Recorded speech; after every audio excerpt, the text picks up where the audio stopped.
My name is Reinier deSmit, and I've lived for over 56 years with fetal alcohol spectrum disorder. This is my story so far. What the hell is wrong with you?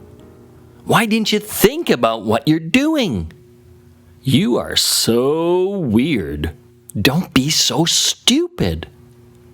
For someone as seemingly smart as you, I just don't understand why you can't figure out this stuff. What the hell is wrong with you? No surprises here. I knew something was wrong with me. I'd heard it from everyone from as early as I can remember. I certainly wasn't fitting into my own life very well. Corners were sharp, hearts were hard, and every thought and action seemed to lead me deeper into uncertainty and loneliness. Can you believe it? It's almost 10 years ago. It's funny, FASD doesn't take any time off. It just keeps coming at you. It's in your bones, in your blood. So this is a little check-in. Almost 10 years after we made this video, just after I got my diagnosis back when I was 56 years old. I turned 66 in about another 2 weeks.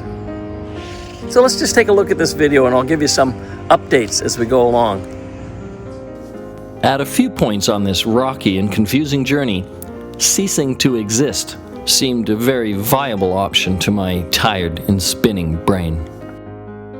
Yet some deeper part of me refused to give in to the dark voices that more and more told me to just give up and leave this life that I seemingly would never understand or ever be at peace with. This part running in the background was the actual comparison sheet for FASD against a whole bunch of other disorders like ADHD and bipolar and autism. The red X's indicated where my personal behaviors lined up with the FASD behaviors. I heard about FASD when I was editing video for deSmit. It was like I was editing my own life. I decided to get a diagnosis when it started hitting me that I might actually be in the FASD spectrum.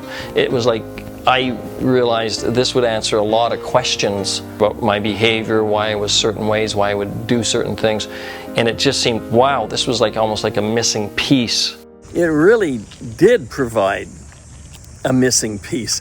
It actually provided a lot of pieces, things that it's taken me almost a decade still to process. I received my diagnosis in June of 2016.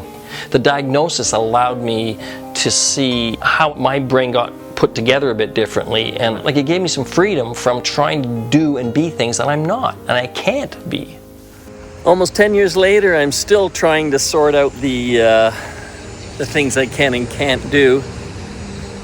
You can pretty much do anything if you figure out a different way to do it, I'm finding. There was just a whole bunch of stuff I had to accept that I wouldn't do in the normal way, and I had to get used to that. Me being on the FASD spectrum affected a lot more than just my life. My parents had a rough ride too. This is my mom. You're gonna meet her now.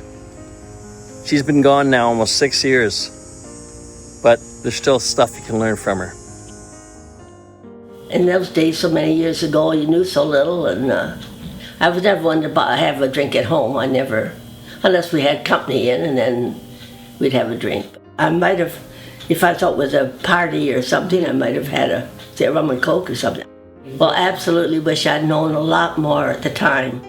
One thing I kind of wish we'd put in the original video was the fact that back then, late 50s, when my mom was pregnant with me, the doctors would actually have us smoke in the examination room and say things like, oh, you know, it'd be okay for you to have a glass of wine. It'll be good for you and the baby. So the diagnosis for her answered a lot of questions too. That in her heart, she wanted to know what was going on. So there was a lightening of her soul, a lessening of blame, self-blame for my mom once the diagnosis was in place. I just want to speak about my mom and moms who may have contributed to their kids being in an FASD situation. You now have an ability to move forward into having an awesome truthful, real relationship with your child and work with making the problem into a gift. And if you're worrying about what you did in the past, moms, you're not going to be able to focus on developing the gift, and your child needs you to do that with them. That was really important. It's really important that I mention here that blaming the mom serves no purpose. However it happened. Now you got to deal with it. And the thing to deal with it is an overabundance of love and a really strong intention to understand what is needed now. Don't blame the mom. The shaming doesn't help anybody. I know it was hard for you. It was just sometimes I just didn't know what to do, Mama. Love you a lot, Mom. I love you so much. We did get through it. And I guess we could end on that lovely scene. But I just love this rainbow, and so did my mom. So we're gonna end this the way the video originally ended.